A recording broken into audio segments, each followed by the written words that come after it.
ಬಯಲುಸೀಮೆ ಜಿಲ್ಲೆಗಳಾದ Kolar, Chikkaballapur silk milk ಉತ್ಪಾದನೆಯಲ್ಲಿ ಇಡೀ ರಾಜ್ಯದಲ್ಲಿ ನಂಬರ್ 1 ಸ್ಥಾನ ಗಿಟ್ಟಿಸಿಕೊಂಡಿವೆ.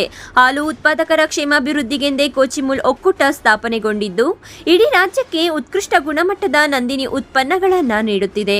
ಆದರೆ ರಾಜಕೀಯ ಕಾರಣಗಳಿಂದ ಇತ್ತೀಚೆಗೆ ಒಕ್ಕೂಟ ದಾರಿ ತಪ್ಪುತ್ತಿರುವ ಆರೋಪ ಕೇಳಿಬಂದಿದೆ. ಕಳೆದ 2 ತಿಂಗಳ ಹಿಂದೆ ಒಕ್ಕೂಟಕ್ಕೆ ನಡೆಯಬೇಕಿದ್ದ ಚುನಾವಣೆಯನ್ನು ಸರ್ಕಾರ 1 ವರ್ಷ ಮುಂದೂಡಿರುವುದು ಹಲವು ಅನುಮಾನಗಳನ್ನು ಮೂಡಿಸಿದೆ. 21 ಮಾರ್ಚ್ 2024ಕ್ಕೆ ಕೋಚಿಮುಲ್ ಆಡಳಿತ ಮಂಡಳಿ ಅವಧಿ ಮುಕ್ತಾಯವಾಗಿದ್ದು, 28 ಏಪ್ರಿಲ್ 2024ಕ್ಕೆ ಚುನಾವಣೆ ನಿಗದಿಯಾಗುತ್ತದೆ. ಆದರೆ ಲೋಕಸಭಾ ಚುನಾವಣೆ ನೀತಿ ಸಂಹಿತೆ ನೆಪವೊಡ್ಡಿ ಕೋಚಿಮುಲ್ ಚುನಾವಣೆ ಮುಂದೂಡಿದ್ದು, ಚುನಾವಣೆ ಫಲಿತಾಂಶ ಬಂದು ನೀತಿ ಸಂಹಿತೆ ಮುಗಿದು 1 ತಿಂಗಳಾದರೂ ಇನ್ನೂ ಚುನಾವಣೆ ಪ್ರಕ್ರಿಯೆ ಆರಂಭವಾಗಿಲ್ಲ ಎಂದು ಕೋಚಿಮುಲ್ ಮಾಜಿ ನಿರ್ದೇಶಕ ಕೆವಿ ನಾಗರಾಜು ಆರೋಪಿಸಿದ್ದಾರೆ. ಕೋಲಾರ, ಚಿಕ್ಕಬಳ್ಳಾಪುರ ಜಿಲ್ಲಾ ಹಾಲು ಒಕ್ಕೂಟದ ಅವಧಿ ಈಗಾಗಲೇ ಮುಗಿದು 2 ತಿಂಗಳಾಗಿದೆ. ಆದರೂ ಕೂಡ ಇದುವರೆಗೂ ಕೂಡ ಚುನಾವಣೆ ಪ್ರಕ್ರಿಯೆ ಪ್ರಾರಂಭ ಆಗಿರೋದಿಲ್ಲ.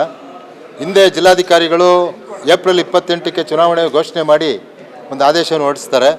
ಅದಾದಮೇಲೆ ಇವರು ಲೋಕಸಭಾ ಚುನಾವಣೆಯ ಒಂದು ಅಡ್ಡ ಇಟ್ಕೊಂಡು ಇದನ್ನು ಏನು ಚುನಾವಣೆ ಪ್ರಕ್ರಿಯೆ ಮುಗಿಯೋವರೆಗೂ ಕೂಡ ಮುಂದಕ್ಕೆ ಹಾಕಿದ್ರು. ಈಗ ಆಡಳಿತ ಮಂಡಳಿನೇ ಮುಂದುವರಿಲಿ ಅಂತ. ಅದಾದಮೇಲೆ ಮತ್ತೆ 4-5 ಆರ್ಡರ್ಸು ಮಾಡಿದ್ದಾರೆ. ಒಂದು ಆರ್ಡ್ರಲ್ಲಿ ಏನು ನಮ್ಮ ಎಣಿಕೆ ಕಾರ್ಯ 3ನೇ ತಾರೀಕು ಮುಗೀತದೆ. 4-6ರಿಂದ ಇದು ಕೋಡ್ ಆಫ್ ಕಂಡಕ್ಟ್ ಆದಮೇಲೆ ಎಲ್ಲಿಂದ ನಿಂತಿದೆಯೋ ಅಲ್ಲಿಂದ ಪ್ರಾರಂಭ ಆಗಬೇಕು ಅಂತಾರೆ. ಅದಾದಮೇಲೆ ಮತ್ತೆ ಇನ್ನೊಂದು ಆರ್ಡ್ರ್ ಹಾಕ್ತಾರೆ. 23-24ರ ಒಂದು ಅದೇ ಏನು ಗಣನೆಗೆ ತಗೊಂಡು ಆ ವರ್ಷದ ಇದನ್ನು ತಗೊಂಡು ಮತ್ತೆ 1 ವರ್ಷ ಮುಂದೂಡೋ ರೀತಿಯಲ್ಲಿ ಇನ್ನೊಂದು ಆರ್ಡ್ರ್ ಹಾಕ್ತಾರೆ. ಮತ್ತೆ ತಿರುಗಿ ಕೊನೆ ಆರ್ಡ್ರಲ್ಲಿ ಏನು ಮಾಡ್ತಾರೆ, ಡೆಲಿಗೇಟ್ಸು ಯಾರು ಮಾಡ್ಕೊಂಡಿದ್ದಾರೆ, ಕರಡು ಮತದಾರ ಪಟ್ಟಿ ಯಾರು ಅನೌನ್ಸ್ ಮಾಡಿದ್ದಾರೆ ಅವರು ಚುನಾವಣೆಗಳು ನಡೆಸ್ಬೋದು ಅಂತ ಒಂದು ಆರ್ಡ್ರ್ ಹಾಕಿದ್ದಾರೆ ಕಳೆದ 15 ದಿವಸದಿಂದ. ಆದರೆ ಆ ಆರ್ಡ್ರೂ ಇಂಪ್ಲಿಮೆಂಟ್ ಆಗಿಲ್ಲ, ಹಿಂದಿನ ಆರ್ಡ್ರ್ಗಳು ಇಂಪ್ಲಿಮೆಂಟ್ ಆಗಿಲ್ಲ. ಏನೂ ಆಗಿದ್ರೆ ಈಗ 1 ವರ್ಷ ಚುನಾವಣೆಯನ್ನು ಮುಂದೂಡೋದಕ್ಕೆ ಏನೇನೋ ನೆಪ ಒಡ್ಡಿ ಮುಂದೂಡ್ತಾ ಇದ್ದಾರೆ. ಇದು ಸರಿ ಇಲ್ಲ. ಪ್ರಜಾಪ್ರಭುತ್ವ ಕಗ್ಗೊಲೆ ಆಗ್ತಾ ಇದೆ.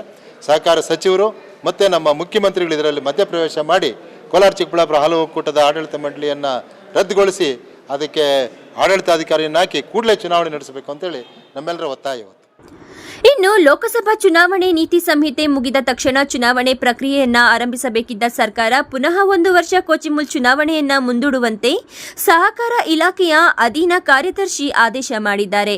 ಕೋಲಾರ, ಚಿಕ್ಕಬಳ್ಳಾಪುರ ಹಾಲು ಒಕ್ಕೂಟದ ಆಡಳಿತ ಮಂಡಳಿ ಅಧಿಕಾರದ ಅವಧಿ 2 ತಿಂಗಳಾದರೂ ಕನಿಷ್ಠ ಆಡಳಿತಾಧಿಕಾರಿಯನ್ನ ನೇಮಕ ಮಾಡದೆ ವಿಳಂಬ ಮಾಡಿದೆ. 2023ರಲ್ಲಿ ಕೋಚಿಮುಲ್ ನೇಮಕಾತಿ ಪ್ರಕ್ರಿಯೆಯಲ್ಲಿ ಆಡಳಿತ ಮಂಡಳಿ ಭ್ರಷ್ಟಾಚಾರ ನಡೆಸಿದ್ದು, ಕೇಂದ್ರ ಸರ್ಕಾರ ಜಾರಿ ನಿರ್ದೇಶನಾಲಯ ನಡೆಸಿ ತನಿಖೆಯಲ್ಲಿ ಆಡಳಿತ ಮಂಡಳಿ ಹಾಗೂ ಅಧಿಕಾರಿ ಭಾಗಿಯಾಗಿರುವ ಬಗ್ಗೆ ತನಿಖೆ ನಡೆಸಿ ಲೋಕಾಯುಕ್ತ ತನಿಖೆಗೆ ವಹಿಸಲು ಸೂಚಿಸಿದೆ. ಇದರಿಂದ ತಾಲೂಕು ಜಿಲ್ಲಾ ಪಂಚಾಯಿತಿ ಚುನಾವಣೆಗೆ ಡ್ಯಾಮೇಜ್ ಆಗ್ತಿದೆ ಎಂಬ ಕಾರಣದಿಂದ ಕಾಂಗ್ರೆಸ್ ಸರ್ಕಾರ ಕೋಚಿಮುಲ್ ಚುನಾವಣೆ ಮುಂದೂಡುತ್ತಿದೆ ಎಂಬ ಆರೋಪ ಕೇಳಿಬಂದಿದೆ. ಚಿಕ್ಕಬಳ್ಳಾಪುರ ಹಾಲು ಒಕ್ಕೂಟದಲ್ಲಿ ಬಗ್ಗೆ ನಾವು ಇವತ್ತು ಇಲ್ಲಿ ಪ್ರೆಸ್ ಮೀಟ್ ಕರೆದಿದ್ದು ಕಾರಣ ಏನಂದರೆ, ಚುನಾವಣೆ ನಡೆದು 5 ವರ್ಷ ಮುಗಿದು ಮೇ 12ನೇ ತಾರೀಕು ಮುಗಿದೋಗುತ್ತೆ. ಅಲ್ಲಿಗೆ 2 ತಿಂಗಳು ಹತ್ತತ್ರ ಬರ್ತಾ ಇದೆ, ಚುನಾವಣೆ ಮಾಡ್ತಾ ಇಲ್ಲ. ಚುನಾವಣೆ ಡಿಕ್ಲೇರ್ ಮಾಡಿ MP ಎಲೆಕ್ಷನ್ ಬರುತ್ತೆ ಅಂತ ಹೇಳ್ಬಿಟ್ಟು MP ಎಲೆಕ್ಷನ್ ಆದಮೇಲೆ ಮಾಡ್ತೀವಿ ಅಂತೇಳಿ ಇಲ್ಲಿ ತನಕ ಮಾಡ್ತಾ ಇಲ್ಲ ಅಂತೇಳಿ. ಯಾಕೆ ಮಾಡ್ತಾ ಇಲ್ಲ, ಏನು ಉದ್ದೇಶ ಇದೆ ಸರ್ಕಾರಕ್ಕೆ ಅಂತ ಎಚ್ಚರಿಕೆ ಕೊಡ್ತಾ ಇರೋದು.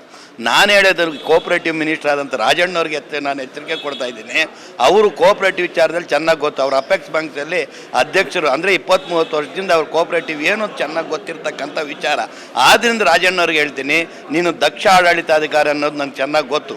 ಆದ್ದರಿಂದ ನೀವು ಯಾರಿಗೋ ಕಿವಿ ಕೊಡ್ತಾ ಇದ್ದೀರಾ, ಒಬ್ಬ MLA ಕಾಪಾಡೋಕ್ಕೆ ಕೊಡ್ತಾ ಇದ್ದೀರೋ ಏನೋ ಗೊತ್ತಾಗ್ತಾ ಇಲ್ಲ. MLA ಅವರು ಇದಕ್ಕೆ ಅಧ್ಯಕ್ಷರು, ಇದಕ್ಕೆ ಹಾಲು ಒಕ್ಕೂಟಕ್ಕೆ ಅಧ್ಯಕ್ಷರು ನಮ್ಮ ಈ ನಂಜೇಗೌಡರು ಅಧ್ಯಕ್ಷರಾಗಿರೋದ್ರಿಂದ ಅದಕ್ಕೆ ಸಪೋರ್ಟ್ ಮಾಡ್ತಾ ಇದ್ದೀರಾ ಇಲ್ಲ ಪಾರ್ಟಿಗೆ ಸಪೋರ್ಟ್ ಮಾಡ್ತಾ ಇದ್ದೀರಾ ಒಂದು ಅರ್ಥ ಆಗ್ತಾ ಇದೆಯಲ್ಲ.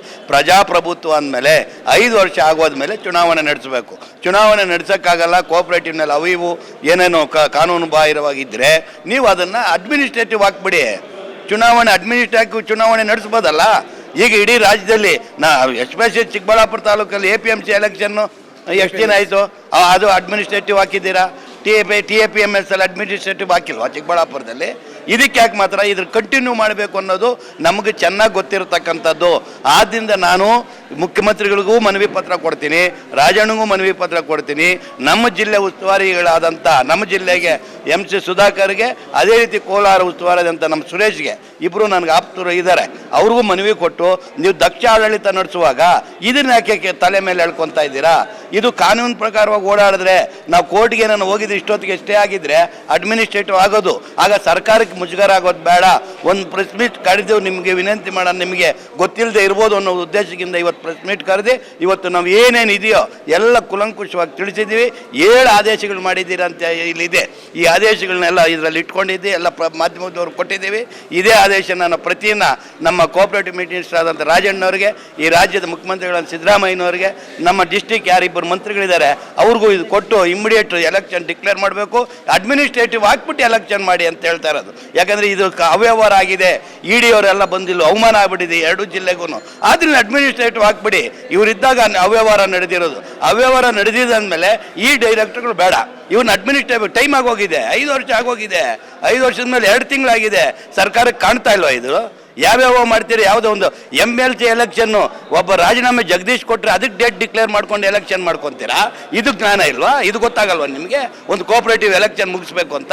ಆದ್ರಿಂದ ನಾವು ಒತ್ತಾಯ ಮಾಡ್ತಾ ಇದ್ದೀನಿ, ತಕ್ಷಣ ಇದನ್ನು ನೀವು ಮನಗಂಡು ಕೋಆಪರೇಟಿವ್ ಮಿನಿಸ್ಟರ್ ಆದಂಥ ರಾಜಣ್ಣವ್ರು ಇಮಿಡಿಯೇಟ್ ಇದನ್ನು ಆಡಳಿತ ಅಧಿಕಾರಿ ಹಾಕಿ ಬೇಗನೆ ಎಲೆಕ್ಷನ್ ನಡೆಸಬೇಕು ಅಂತ ನಾನು ನಿಮ್ಮಲ್ಲಿ ವಿನಂತಿ ಮಾಡ್ತಾ ಇದ್ದೀನಿ. ಒಟ್ಟಾರೆ ಭ್ರಷ್ಟಾಚಾರ ಆರೋಪ ಹೊತ್ತಿರುವ ಕೋಚಿಮುಲ್ ಆಡಳಿತ ಮಂಡಳಿಯನ್ನ ರದ್ದುಪಡಿಸಿ ಕೂಡಲೇ ಆಡಳಿತಾಧಿಕಾರಿಯನ್ನ ನೇಮಕ ಮಾಡಿ ಸಹಕಾರ ಇಲಾಖೆ ನಿಬಂಧನೆಗಳ ಪ್ರಕಾರ ಚುನಾವಣೆ ಪ್ರಕ್ರಿಯೆಯನ್ನ ಆರಂಭಿಸುವಂತೆ ಸಿಎಂ ಸಿದ್ದರಾಮಯ್ಯ ಹಾಗೂ ಸಹಕಾರ ಸಚಿವ ಕೆಎನ್ ರಾಜಣ್ಣನಿಗೆ ಮಾಜಿ ಕೋಚಿಮುಲ್ ಅಧ್ಯಕ್ಷ ಕೆವಿ ನಾಗರಾಜು ಹಾಗೂ ಮಾಜಿ ನಿರ್ದೇಶಕರು ಚಿಕ್ಕಬಳ್ಳಾಪುರ ಪತ್ರಕರ್ತರ ಭವನದಲ್ಲಿ ಸುದ್ದಿಗೋಷ್ಠಿ ನಡೆಸಿ ಒತ್ತಾಯಿಸಿದ್ದಾರೆ. ಕಳ್ವಾರ ಅರುಣ್, MMTV ನ್ಯೂಸ್, ಚಿಕ್ಕಬಳ್ಳಾಪುರ.